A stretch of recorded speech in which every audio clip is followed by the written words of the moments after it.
This program is brought to you by Golden Key Investments Limited.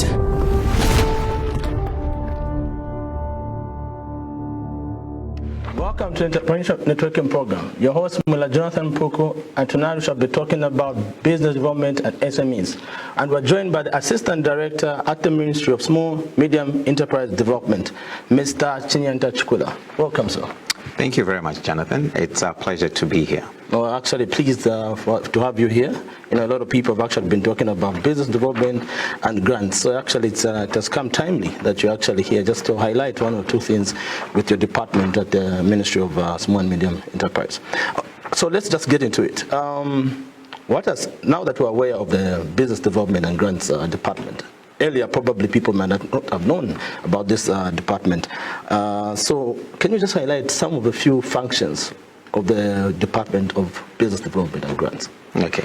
Thank you very much, Jonathan, once again. And viewers, this is our opportunity also as a ministry to just state what the position is with regard to what is happening in the ministry.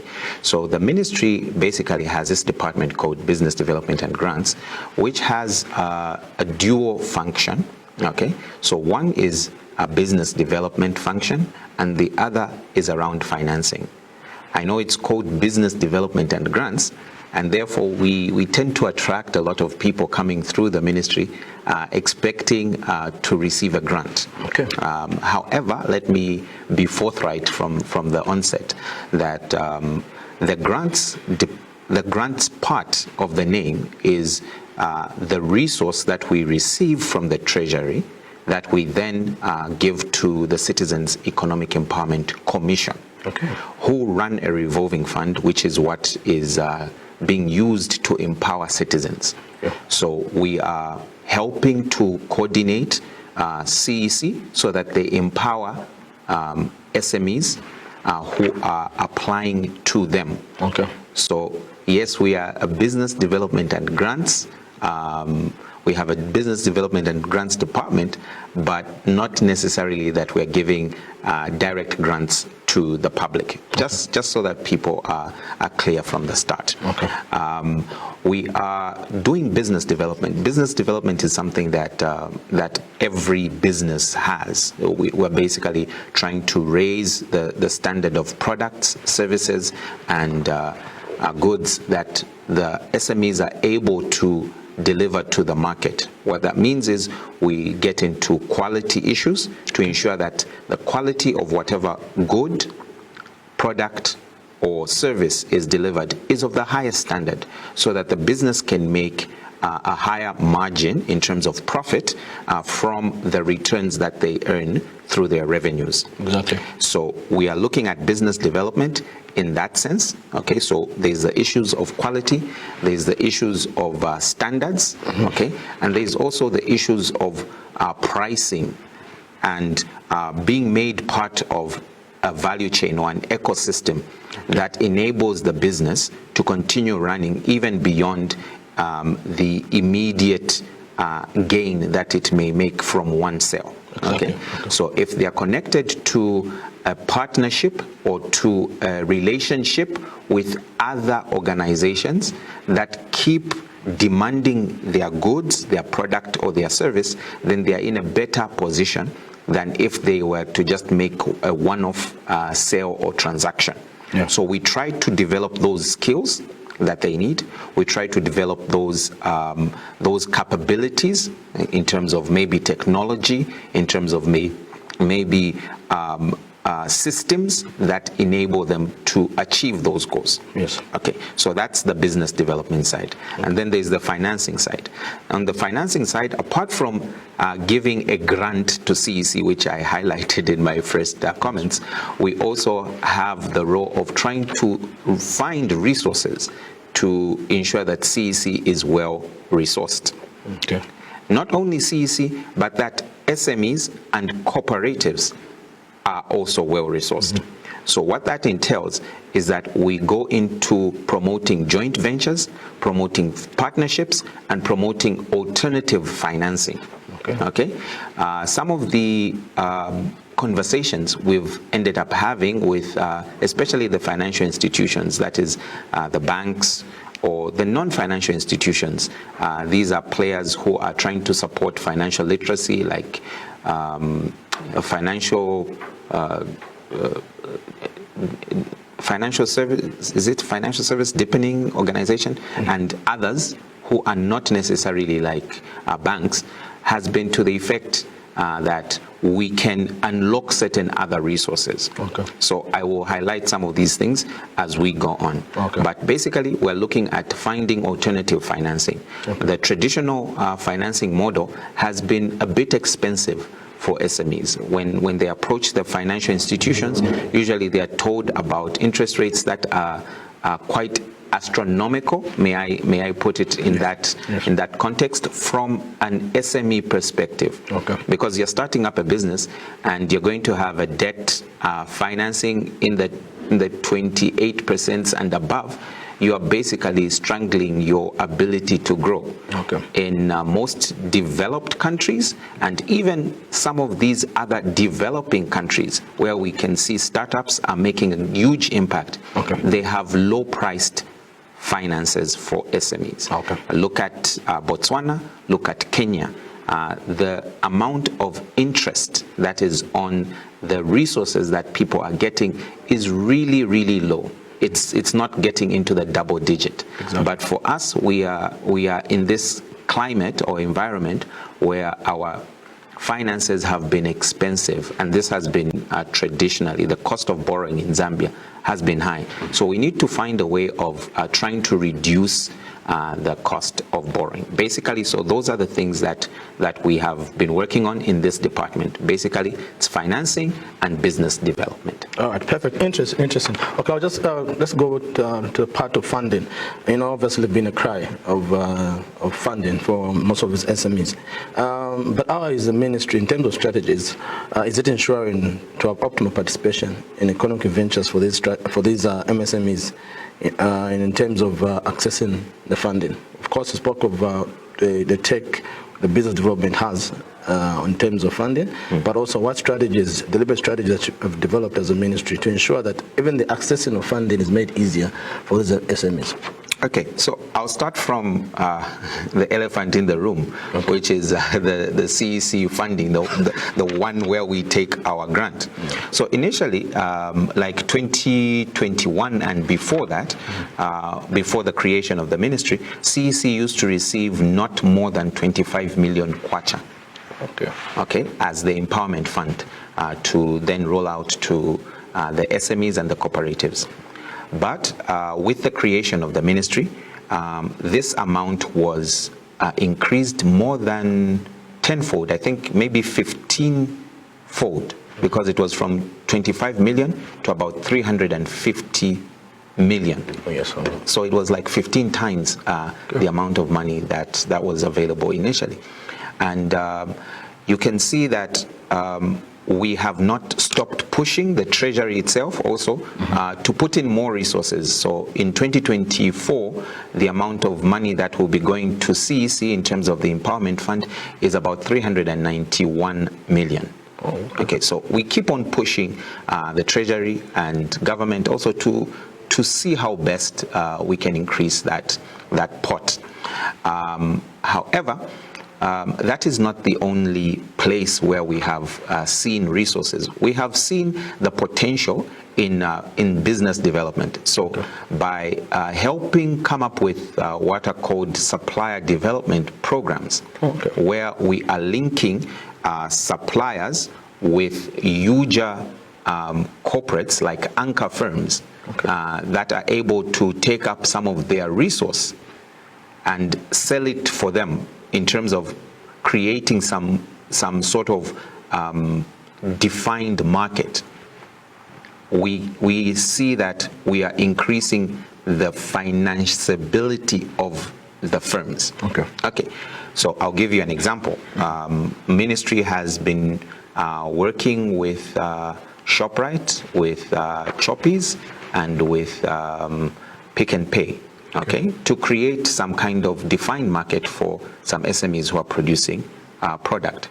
So the fact that these organizations are able to offer them a contract also speaks to their ability to find financing from the financial institutions. Okay. Because now they are considered to be more stable, and they have a ready market, so they can easily then access financing. So through promoting access to market, we are actually promoting the ability of these SMEs to have the resources. Exactly. So we are not only doing those kinds of programs of the chain stores, we have also gone into trying to find actual, as in real life markets. So we have taken some SMEs into the DRC, into Angola, and recently there was a trip that went into Malawi to go and see if they can penetrate those markets and be able to get more well-resourced. Okay. Initially, I had talked about talking to the financial institutions. As the ministry was set up, there was a meeting with the banks just to help them understand that now there's this new ministry, okay, and that they needed to create products for our sector, our stakeholders, the SMEs and the cooperatives, and the banks slowly began to respond. I think the first one to announce was probably Indo-Zambia Bank, and they said they had about 500 million. And we have continued to talk to many of these financial institutions. I think a month or two ago, we signed an MOU with EcoBank, and there are many other banks which we have been having conversations with, which are ready to sign up with the ministry in partnership to create SME products. Okay, these SME products are available at a lower price than they are selling other products as the financial institutions. Okay. We are also trying to have a meeting soon with can I call them the micro lenders, to also try and encourage them to lower their cost. Of course, that's a difficult conversation, but it's one that we still intend to hold. Okay. And then our hidden secret weapon has been the Zambia Credit Guarantee Scheme, okay, which we are working with. This is a scheme that government created. It's an institution under the Ministry of Finance, which helps to mitigate the cost of borrowing. Okay, so through the Zambia Credit Guarantee Scheme, apart from us having a conversation with the financial institution or the non-financial institution, whatever the case may be, we then arrange or allow the Zambia Credit Guarantee Scheme to have another conversation with them, and through that some products are being created which are lower priced because the risk has been mitigated. Okay. You will notice that the greatest component in that interest rate that is being offered to the SME without that has basically been risk. Yes. Yeah, people are afraid that the SMEs will not be around tomorrow, or they may just get the money and run.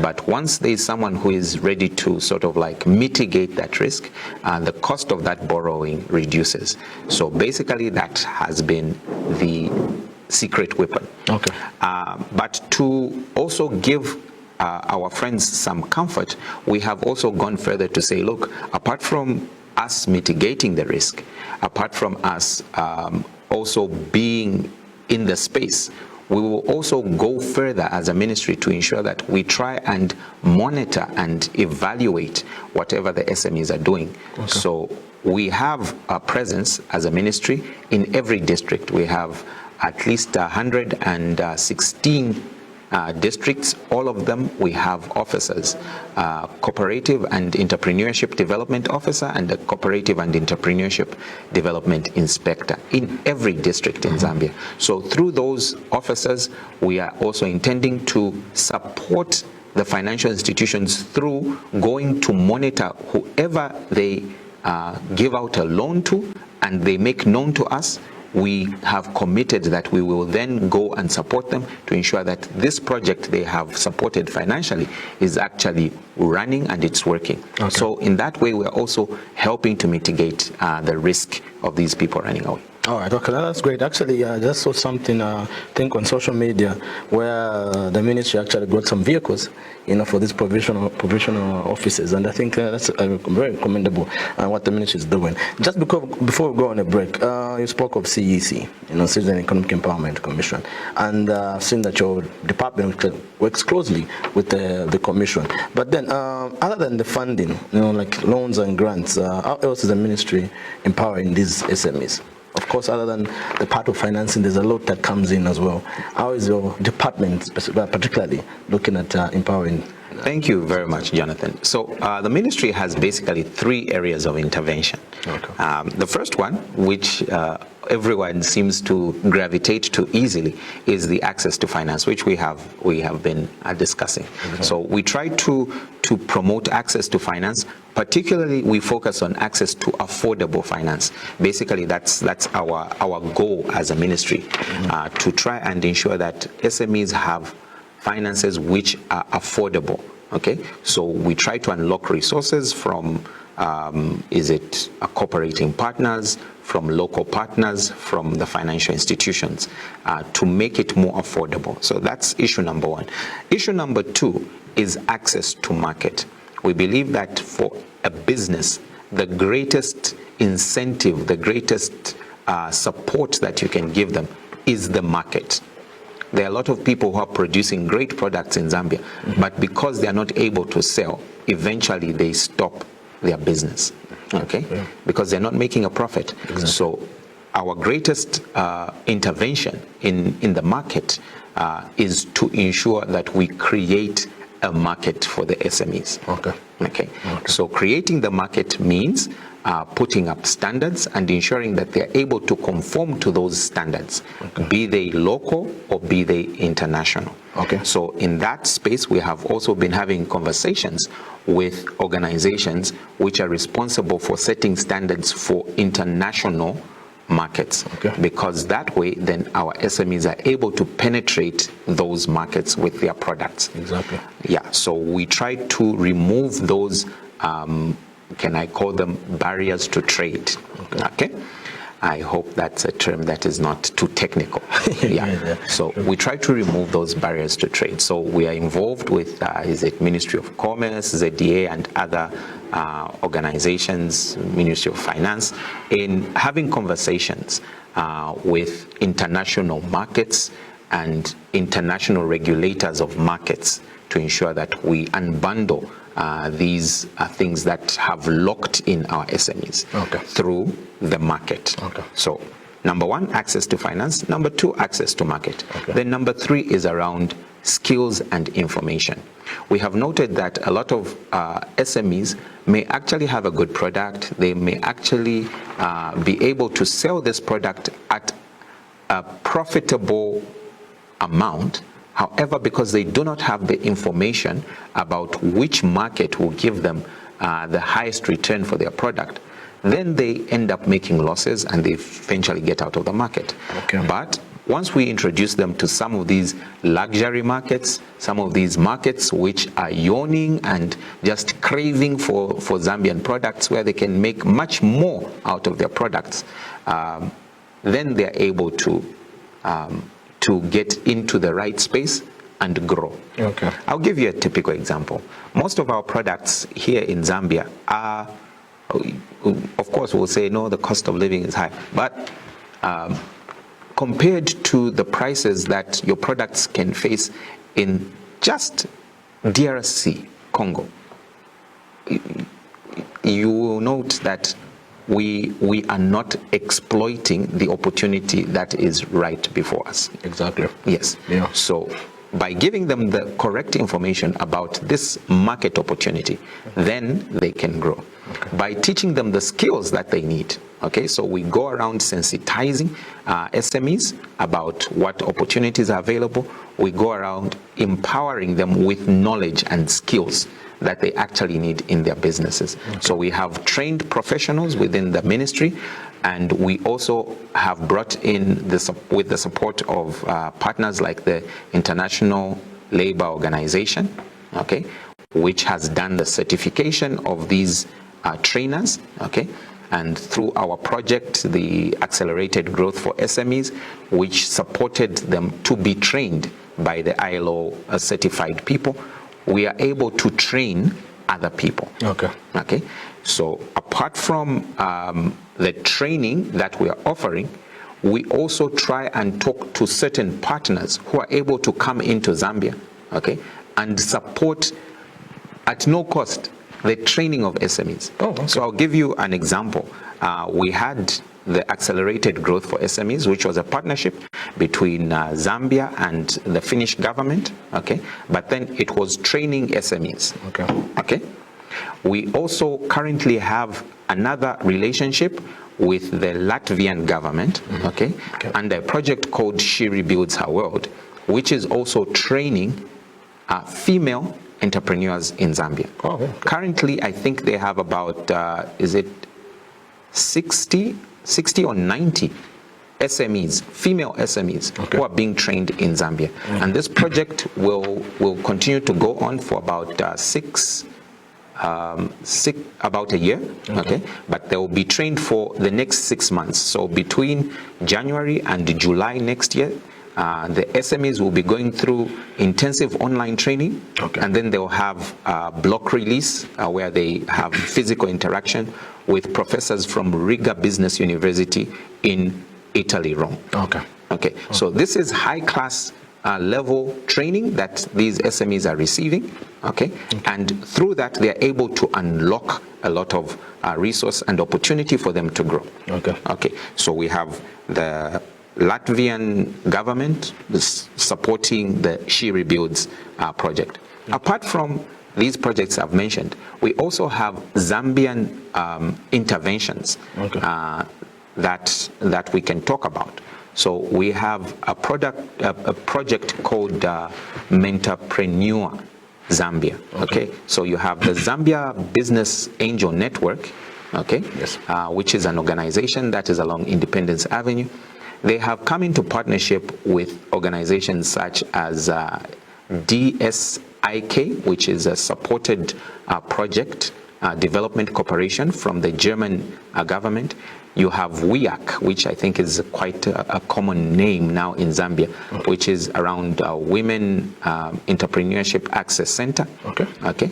They have been training women for quite some time. I think they're along Kasangula Road in Roma. And of course the AGS project. So these 4 entities came together and they formed this organization called Mentorpreneur Zambia. So these people train mentors. Okay, and these mentors are now ready to go and train the SMEs to have the mindset that they need to be resilient through some challenges that they may face, so that they can then be able to reach the profitable stage. There's that picture that we often see of the man who is trying to mine for gold, and he has been mining for 99 years. He's just a bit away from where the gold is, and he stops. Because of the mindset, he finally thinks, no. But the mentors will keep you probed. They'll help you to see that, look, actually, if you go a bit further, you'll be able to reach your profitable zone. So we need the mentors, and Mentorpreneur Zambia, which is a project that we are partnering with as ministry, will also be able to offload a lot of access to skills and information. Okay. That's Mr. Chinyanta Chikola, Assistant Director at the Ministry of Small and Medium Enterprise, just highlighting what the Business Development and Grants Department is actually doing at the ministry. So far, it's talk about access to market, access to finance, training and skills programs that they've introduced to actually help these SMEs. We'll just go for a short break and we'll be back. Thank you.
Hey Siri, I need a business idea.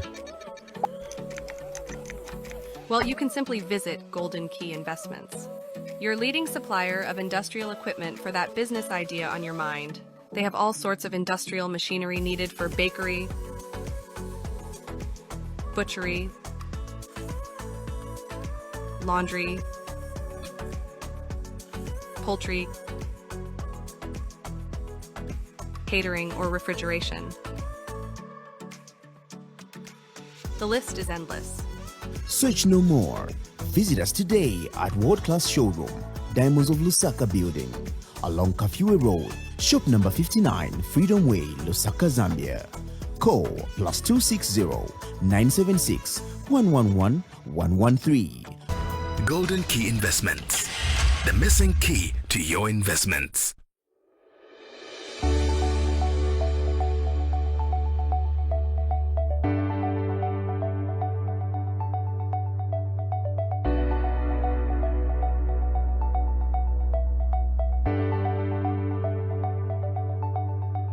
Welcome back to Entrepreneurship Networking Program. Your host again, Mwela Jonathan Mpuku, and tonight we actually have a great guest, Mr. Chinyanta Chikola, Assistant Director at the Ministry of Small and Medium Enterprise Development, talking about business development and SMEs. Mr. Chinyanta, you've actually spoken a lot about the cost of doing business, but mostly you talk about the cost of actually cost of borrowing, trying to reduce interest rates and all those things for people to access, affordable loans. But then there's an issue of also just the cost of doing business in terms of, the taxes, in terms of maybe how to get permits and licenses, for businesses out there. They feel it's costly or it's takes some time. There's bureaucracy, for lack of a better term. What is your ministry, particularly when you talk about the cost of doing business in terms of taxes, in terms of getting permits, the cost of these fees may be high. What is the department actually doing to help MSMEs, be able to survive in this environment? The fact that the ministry is trying to create an enabling environment for the businesses. All right. So thank you very much for that question, Jonathan. So the ministry is basically responsible to create that enabling environment for businesses to grow and to thrive. And indeed, there have been some issues around number of licenses, and of course we have a department that is responsible for registration and regulation. Okay. And with ourselves, we tend to then make certain proposals to general government to see how best we can reduce the number of licenses, the number of procedures, because those are the things that tend to waste time. Yeah. We're trying to promote that kind of thinking which thrives on the use of technology and making things efficient and very convenient. So as many of the payment systems and things have also been migrating with the support of institutions such as the Smart Zambia Institute. Okay. You will notice that a lot of the payments that you need to now do to government, you can just do them online, which makes it more convenient rather than going to spend the whole day on a line trying to pay for one certificate and you have a line of 5 certificates. So now, currently, as a ministry also, we have migrated all those payments which people used to have to line up for. They can just simply go online, okay? Go to the website and they will be able to access the services that they need from the ministry, even online. So registration of cooperatives, paying your returns, your annual filing or whatever it may be, all those things can be done online on the ministry's website. So basically that is one intervention that we have done. Secondly, the ministry is also promoting the SMEs and the cooperatives to also find alternative ways of resourcing themselves or financing themselves. So especially on the cooperative side, there are 2 types of cooperatives that I'll highlight in my chat just now. So one is the they are called SACCOs, they are savings and credit cooperatives, okay? So these ones are able to afford their own members a bit more resource, in the sense that they are getting it cheaper, since these are their members' contributions. Okay, so they are more like the way we have the what are we calling them now? Village banking. Banking, yes, sir. Yes. So village banking in a formalized way is actually these SACCOs. Yes. Okay. And then there's the ordinary cooperative. Yes. But for those, you need to have at least 20 members, and then you are able to bank together, and then you are able to access resources from those institutions. Okay. How is that supporting them? When you go to the bank for you to process a loan or whatever it may be, the cost is not just how much they will charge you as interest, but how much time it will take for you to actually then receive those funds. But through promoting initiatives such as the SACCOs, okay, once the SME member of the cooperative has a need, he will then just talk to the cooperative person, the treasurer, that look, I need these resources to do X, Y, and Z. And because they are a member, they have their registration, they have their records and where they can find them, these people are able to access those finances and resources more easily, and then it makes their life much better. Okay. Because it's supporting their own industry. So we're trying to also scale up that kind of thinking so that we come up with more bigger financial institutions that are premised on that model. Okay. So banks which you have in Zambia, which may have been premised on that model, are banks like, I hear, is it Rubobank? It should be a cooperative where it's coming from. Okay. Yes. So we would like to have more of these cooperative banks also developing and growing in Zambia to help us then ensure that the cost of doing business, as in the actual cost, reduces. Yeah. Okay. So apart from the reduced licenses, we are also talking about the issues of regulatory impact assessment. Okay. So we're trying to ensure that the institutions which are responsible, okay, when they try to propose new interventions that will seemingly slow down the pace of doing business, are thoroughly checked before they are implemented. So in most cases, you'll find that the ministry may actually even object to measures which seem to stifle business for the SMEs. Okay. And we also promote measures that are intended to make business easier for the SMEs. I'll give you a typical example of the ZPPA Act. Yes. Okay. In the ZPPA Act, there has been a move by government, a deliberate one, that government will try and purchase from local enterprises.